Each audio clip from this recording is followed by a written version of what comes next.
Benvenuti and welcome to our show, Cooking at Sapore, and we're excited and privileged to come into your kitchen. And so Jillian, you want to tell us what we're going to do today? Yeah, so we're so excited. First off, we have our pear, almond, and ginger cake. And then we are going to make my nonna's famous cavatelli, famous at least in our family. And then finally, we're going to make our Roman artichoke chicken. So we're going to get started first with our pear, almond, and ginger cake.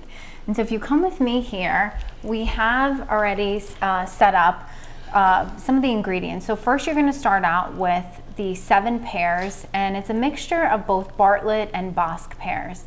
And 3 eggs, we have half a cup of almond flour, half a cup of regular flour, 1 cup of sugar, and we also add to that some vanilla extract, almond extract, and my favorite ingredient, the orange zest, and some fresh ginger. I'm excited. This is my favorite cake. Perfect. Okay, so Baba, while I'm actually going to cut the ginger, can you slice for me into some chunks these pears? Got it. Okay. All right, so one of my favorite tricks while my dad's doing that for some fresh ginger is you can actually take a spoon and you can peel the ginger like so. Just literally taking like a regular spoon, and it just, with a little bit of force, you just take all the skin off of the ginger.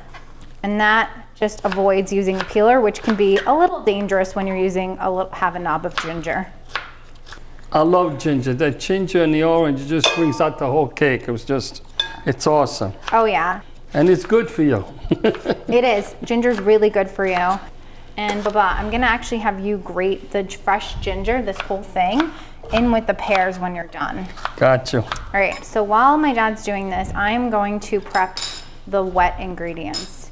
But the first thing I'm gonna do actually is I'm gonna crack 3 eggs into this bowl, and I'm gonna mix that with a whole cup of sugar.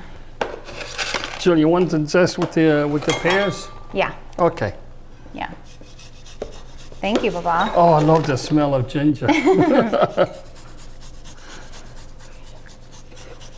It just elevates the taste. When you taste that cake, you know it, you bite and you know there's something there. It's just like your palate is, I said, Jillian, this is great. He goes, okay, I'll make it for you, but she doesn't do it that often, thank God. My breakfast treat. So the big thing with baking is that you want to make sure that all your ingredients are at room temperature.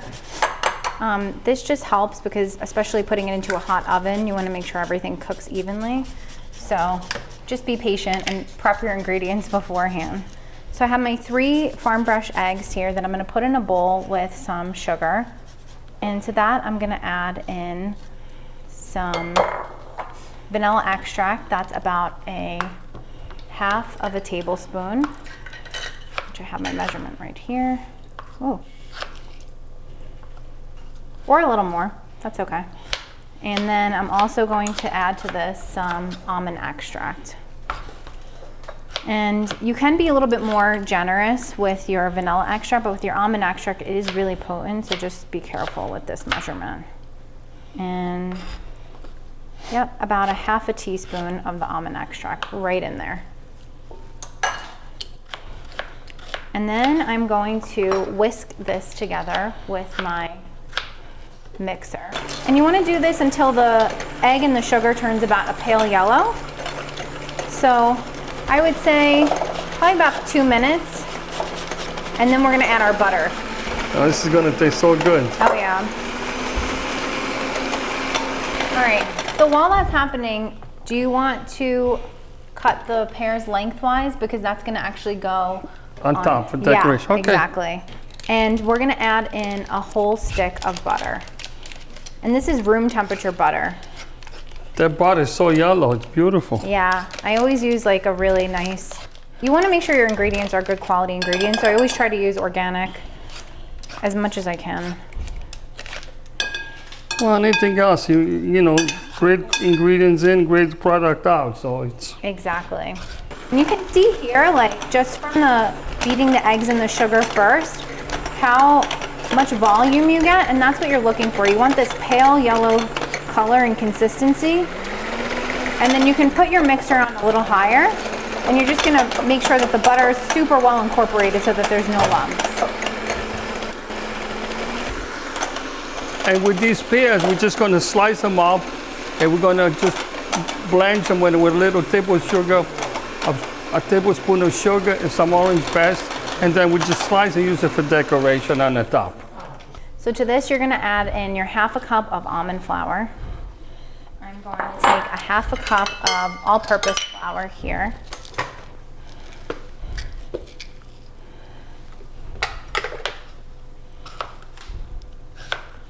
And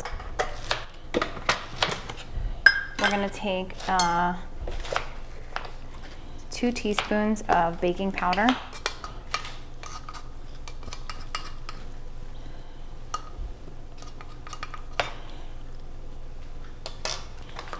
And then we're just gonna whisk this in, and that is our batter pretty much. And we'll fold in our pears after this.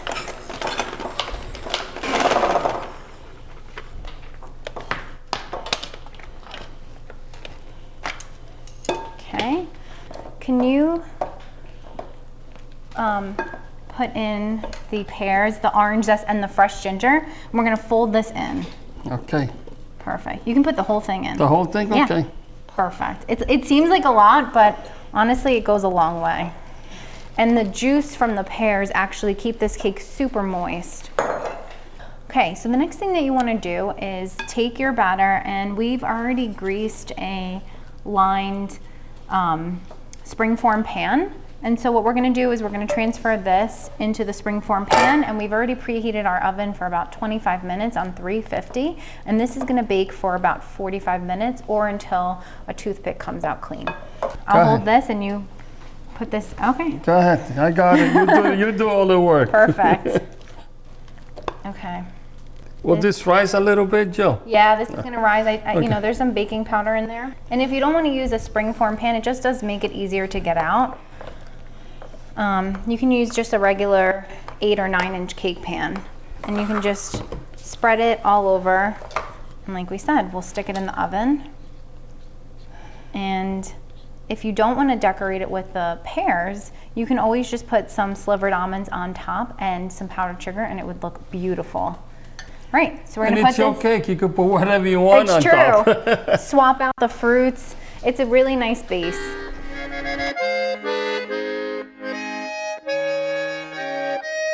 What do we have next? This is what I grew up making pasta with my grandmother, my great-grandmother. We make cavatelli by hand, no machine, no nothing. That's what we're going to duplicate today.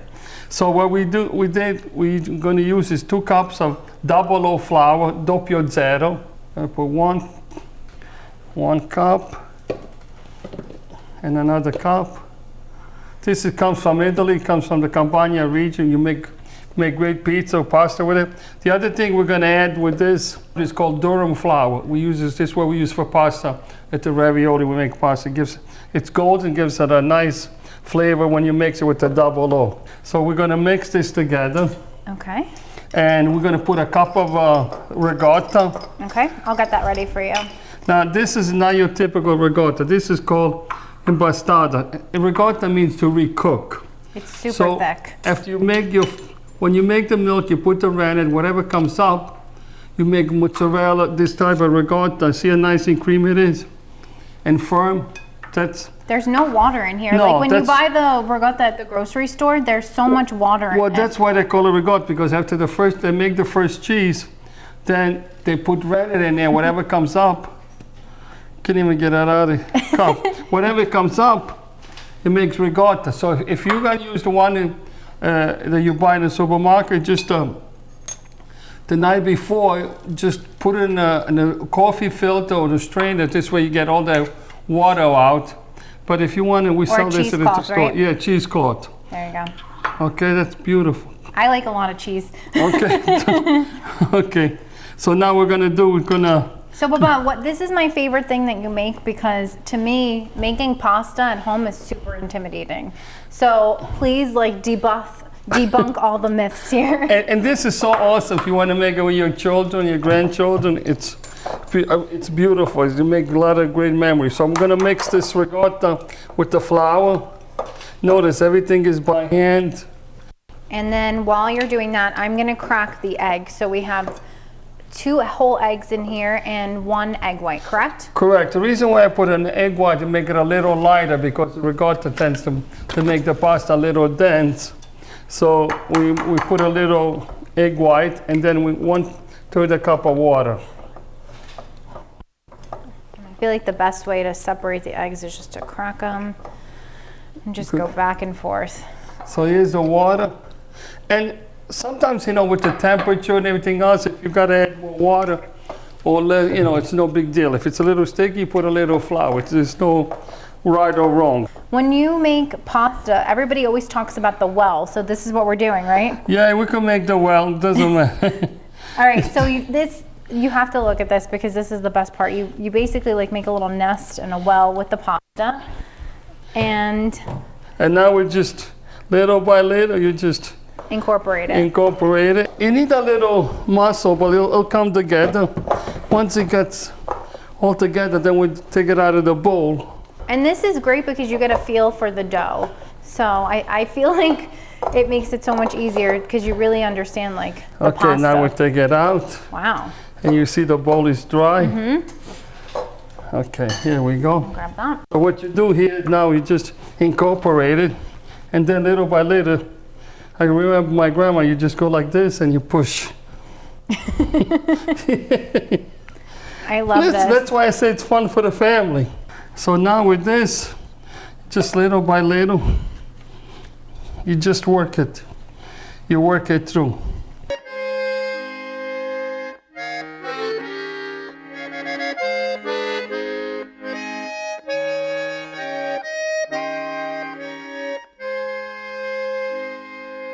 Okay, so after about a few minutes, we straighten it out. We roll it and we come up with this. It's about 1/4 inch thick. So the dough is so smooth, like it is. So now here comes the fun part. So we cut it with a pasta cutter. But what do you call that in Italian? Well, I don't know in Italian, but my grandmother used to call it spadone. I know she laughs when I say that. So we now just fold it. Yeah. And then we roll it. Okay. Perfect. You want me to do that? Yeah.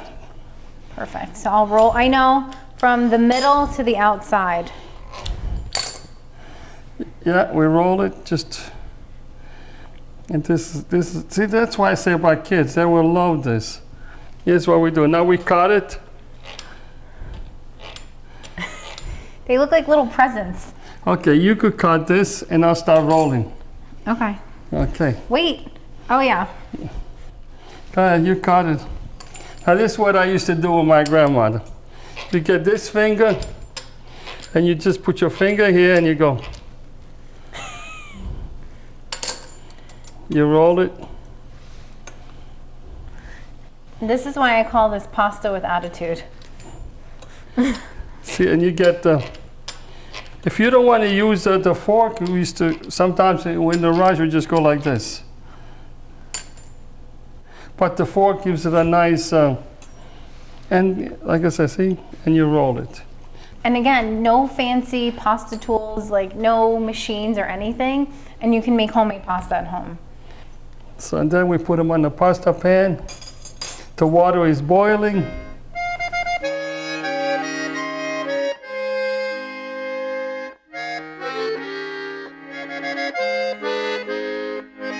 You want to make the sauce? Yeah. While I roll this? So while my dad's making the pasta, we're gonna start off on our sauce. And one of the things that I love about this sauce is it's super easy to make. So what we've done ahead of time is pre-blanch some tomatoes on the vine in some boiling water, and we peeled off the skin and we now have the seeds. So that's right here. And first thing we're gonna do is just heat up our pan with some extra virgin olive oil. And to this, once the pan's nice and hot, which it should be, we are gonna add in some chopped up onions and a little bit of garlic, and then some red hot pepper flakes. We'll grab our onions and our garlic, which we've already chopped. Perfect. And we're gonna just let these saute on medium to high heat. I'm just adding in just a little bit of sea salt. I always use good sea salt. Maldon happens to just be my favorite. But you can see our onions are just becoming a little bit more translucent, and that's exactly what we want. So right about now, we're ready for our garlic. So I'm just gonna add in just a little bit of garlic. And that's gonna make it super fragrant. We don't need too much, but just enough. Another trick is if you don't wanna chop garlic, you can always use a microplane and just grate it in. And it comes out really, really good, and you get all that nice garlicky flavor. I'm adding in a little bit of pepperoncini, red hot pepper flakes, to give it just a little bit of spice, not too much. And some black pepper. And I think that looks good. Our onions are nice and soft. So to this, we're gonna just take our tomatoes and we're just going to just add those in nice and slow. So this is gonna cook on high for about 10 minutes. And we're just gonna let that sit, and it's like you can see here, we have a beautiful sauce. And then we'll start to season it for some salt and maybe add in some more pepperoncini. The tomatoes have like broken down. Everything's reduced quite a bit. And you can see like the fresh garlic in there has sauteed nice, so it gets nice and cooked. And then we put in some of our oregano. So you just sprinkle some in the palm of your hand, and you're just going to just go back and forth, rubbing your hands together to release that oil. Best thing to do with your basil. You can cheat a little bit, but basically what I do is I cut off the ends, and then you can roll your basil leaves into like little cigars, and you just take it. So you have this, and you can, it's called chiffonading, but you can use a scissor if you want to make your life a little easier, and go right into your pan. And you get these nice ribbons or chiffonades. Those beautiful ribbons of basil just like right in, and it just adds that freshness. So to this, we're also gonna add in, most important ingredient, I have some really good wine that I got in Tuscany. And we're gonna add probably about half a cup of white wine. And we'll just stir that in and just cooks off all the alcohol. But the white wine really brightens the flavor. And that is your sauce. Super easy and simple. Voila, fini. Bravo! It's a lot of pasta. It is. It makes so much pasta. And Baba, if you're not going to use all this pasta, like what should you do? Should you put it in a Ziploc bag and freeze it, and you don't have to defrost it. Just put it in there frozen. The water is boiling. You put some salt in there. Yes. And we're just going to put some the pasta in there. You grab the parchment paper on both ends, and you just slowly slide everything. Voila. Okay, so the pie boil about 5-6 minutes. We're going to strain it. Baba, how do you know when the pasta's done? It basically like floats to the top, right? Yeah, they float to the top, and then it's up to your taste. If you want it al dente, you take it out a few minutes early. If not, you could let it cook a little bit. It's up to your taste. Yeah. Wow. Okay, now we put the sauce on. Okay. Okay, so we'll put this on. Beautiful. We save a little bit for the top. Okay, so to this, I'm gonna grate in some Parmigiano Reggiano, Yes. right? And you can put as much as you want. You could shred it if you want it. We're going to put 2 burrata. And burrata is a mozzarella. It's got stuffed with cream and mozzarella chopped inside. We're going to place it right inside. We're going to cut this in 4s. So you'll open it up. Wow. And you can see Now we'll put some basil.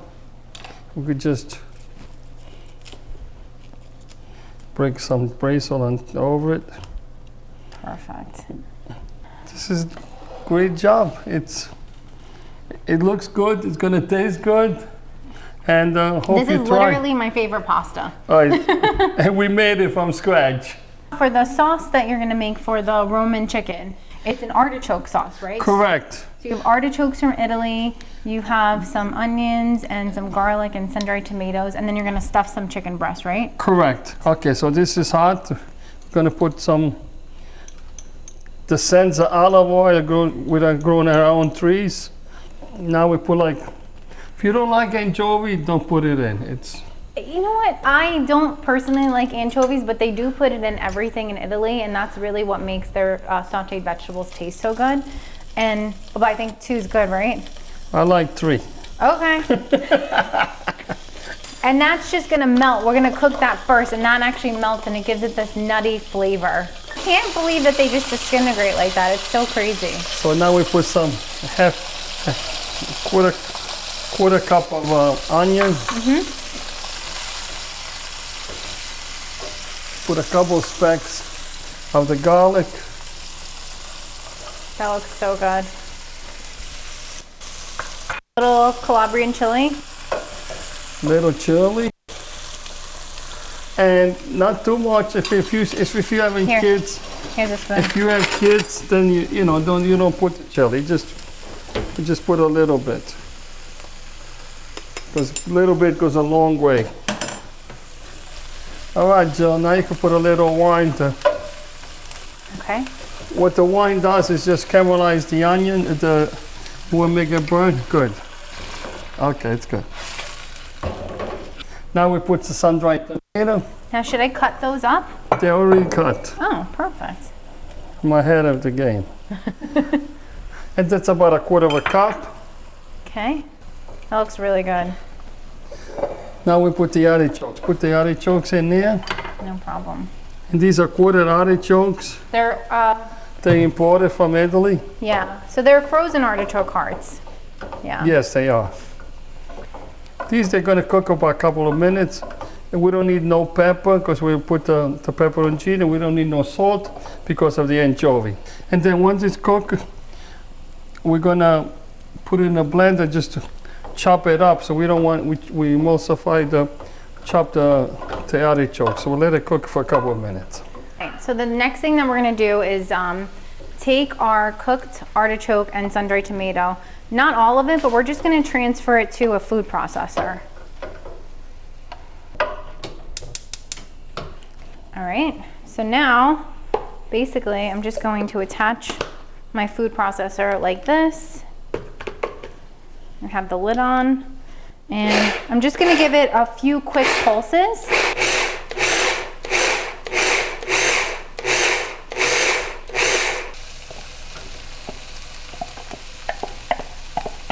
I love the heat from the chilies. We put a little more olive oil. And this is the thing that's going to bind it all together. These little bouillon are cream cheese, Italian built cream cheese. You can use it for spread, for sauces. I grew up with these. You just put it on bread. They're so delicious. Put 2 of these. Yeah, and put the pressed parsley and some basil, we're good. This is just going to melt and bind it all together. If you don't have that, you want to use a little bit of ricotta, cream cheese, that's fine too. I love the ricotta cheese. Oh, but the cream cheese, the bel paese is awesome. Once you taste it, you'll know it. Now we're ready to stuff the chicken. And this is done. We got a nice thin chicken breast, and we're going to stuff it with Roman artichokes. the Roman artichokes, prima sala, which is fresh sheep's milk. Cheese. And then we're going to saute it. And then we're going to put the rest of the sauce on after it's done. So here's a nice chicken breast. It's super thin. Oh, yes. Okay, you're going to season a little bit with salt and pepper. Okay. Okay. Beautiful. Put some pepper on there for you. It's so important to salt chicken. I think people underestimate like the seasoning, right, Baba? Oh yeah, so we put 1 kg and we need a cup of basil leaf. Oh, sorry. So I now took away your prop.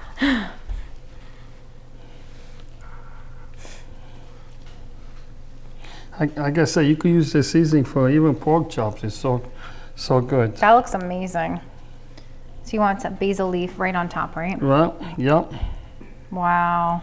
You can use as much as you want, as little as you want. Mm-hmm. And then we're gonna grill it. Again, I feel like this is something you would eat in a restaurant and you're making it look super easy. Well, and then we just place them in a hot oil. I have the pan nice and hot for you right now. There we go. Let's do another set.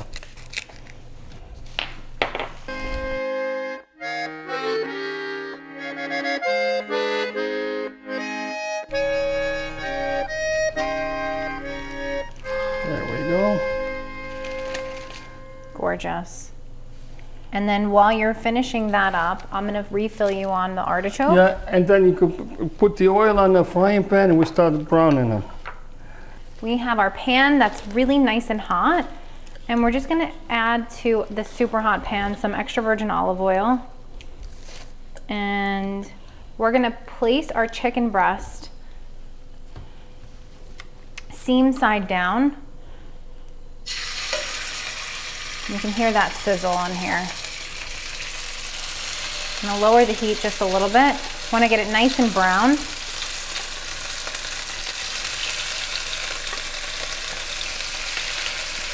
So we'll let this cook for about 3 to 4 minutes on either side and then we'll flip them.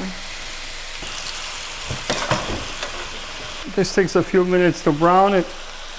When it gets brown, we just turn it. Want a nice brown color like that. So for the crostini, basically what we're gonna do is we're gonna take some of the artichoke mixture that we had made earlier and we're gonna just make some nice crostini with it. So we have some beautiful bread that was baked this morning. And we're just gonna cut it on an angle.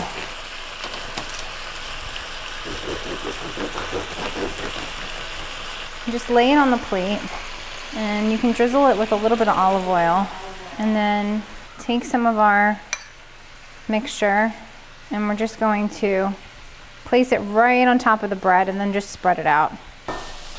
Okay, now the chicken's been cooked about 5-6 minutes. See, you can see it's nice and brown. The next thing we're gonna do is gonna put a little bit of white wine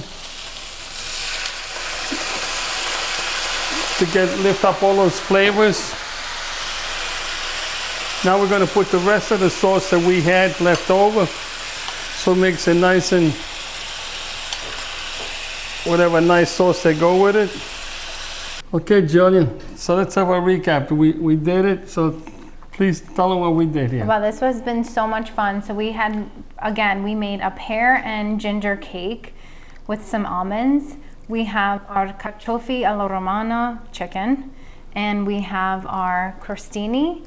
We have our cavatelli with summer tomato sauce and burrata. And the only thing that's missing is some vino. Oh yes, listen, we enjoy doing this. We want to thank you for tuning in and thank you every one of us. And listen, make some wonderful memory with your family. It was the greatest unforgettable memories made around the table. We enjoy doing it. We're going to enjoy eating it. I'm sorry you can taste some of this, but try it and you'll enjoy it. We thank you, and until we meet next time, arrivederci e Signore benedice. And buon appetito! Ciao!